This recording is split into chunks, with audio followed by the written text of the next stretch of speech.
So the professional debut of Nate Robinson. And Snoop, I know you're an Uber sports fan, and you know just how athletic Nate Robinson is. Yeah, he is. He coming in. Look at him. Whoa. Slow down, nephew. He got on basketball shoes. No, that's what we do in the hood. We just get cracking. We ain't got time for all that talking. What's happening? Long Beach in his house. Oh! And Jake Paul caught Nate Robinson on the way. Good night, Irene. Robinson goes face first.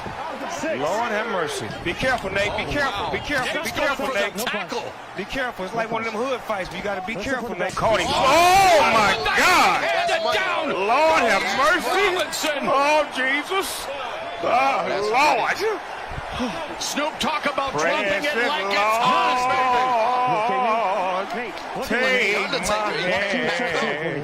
Holy, got up. Lead me on. Let me stand. Wow. Nate, he'll be all right. Nate from the hood. He gonna shake that off.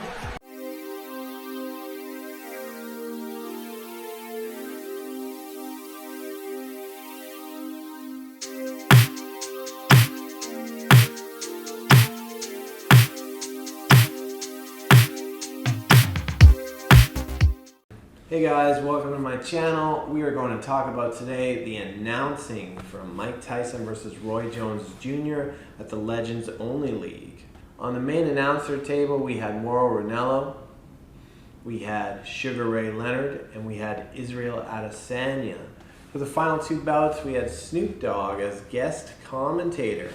I want to talk first about Snoop Dogg. Now Snoop Dogg used to commentate on Dana White's Contender Series and a few other UFC events, and people got upset.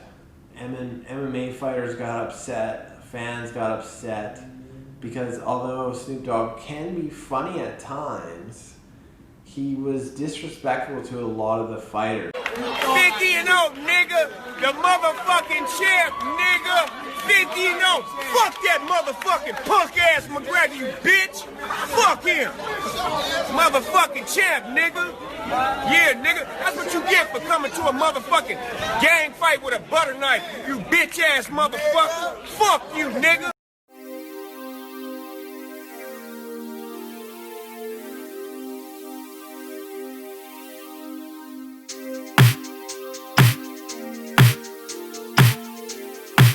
Having said that, Snoop Dogg was very funny at the Legends Only League. During the Jake Paul, Nate Robinson, he was singing a hymn or something, which was actually funny. And then during the Tyson Roy Jones, he said something like, "It's like my two uncles fighting at a barbecue." That stuff is funny. But personally, for me, I prefer the technical commentator. I prefer the Daniel Cormier. I prefer the Dominic Cruz. I prefer the Michael Bisping. I prefer the Joe Rogan. I want to learn during the match. So when a fight is happening, and not only are they breaking down what's happening, but they're also breaking down some of the techniques and some of the things that are occurring that you wouldn't notice otherwise, I think that's awesome, because you're learning.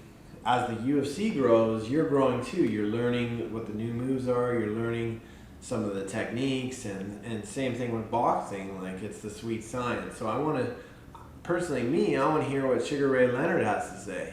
I want to know what Sugar Ray Leonard is telling me. How does Mike Tyson look? How does Roy Jones look? And unfortunately, he wasn't able to get in there that much, because Snoop Dogg kind of stole the show and was talking so much that I felt that some of the other commentators were especially Sugar Ray Leonard, were having difficulty getting in there. So for me personally, although I did find him funny, I prefer the more technical commentator. Could you have Snoop Dogg kind of say something in between fights that could be humorous, maybe a breakdown of the fight after? Sure. But during the fight, I want that technical commentator. I want that person with boxing knowledge. I want that person with actual combat experience, or at least commentating experience when it comes to that kind of stuff. In terms of the other announcers, we had Izzy.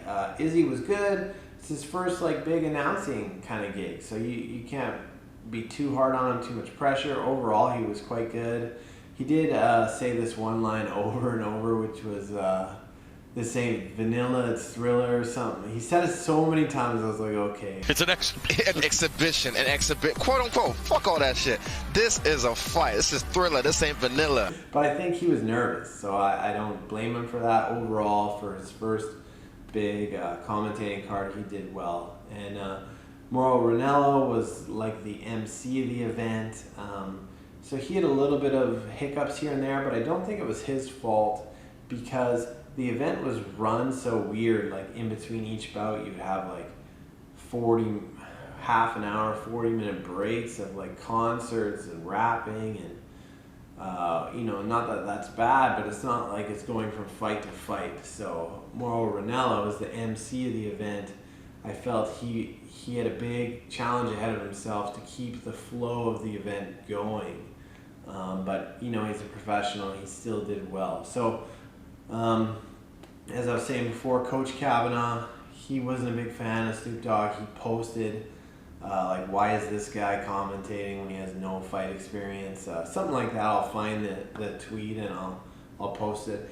And Kavanaugh was met with like a lot of like, oh, you're sour. He was really funny, like, blah, which he was. But I understand what Kavanaugh is saying and I agree with him. You guys that watch my channel, you're the smartest people in the world.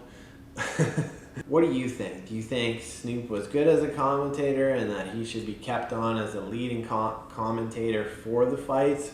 Or do you kind of lean more to what I was saying and prefer that more technical commentator? Let me know in the comments. Hit that like and subscribe. I'm a new channel. I'm hoping to get my views and subscriptions up, but no pressure. I'm not a salesman at Best Buy or anything, but thanks again for watching. And we'll see ya in the next video. He'll be all right. Nate from the hood, he gonna shake that off.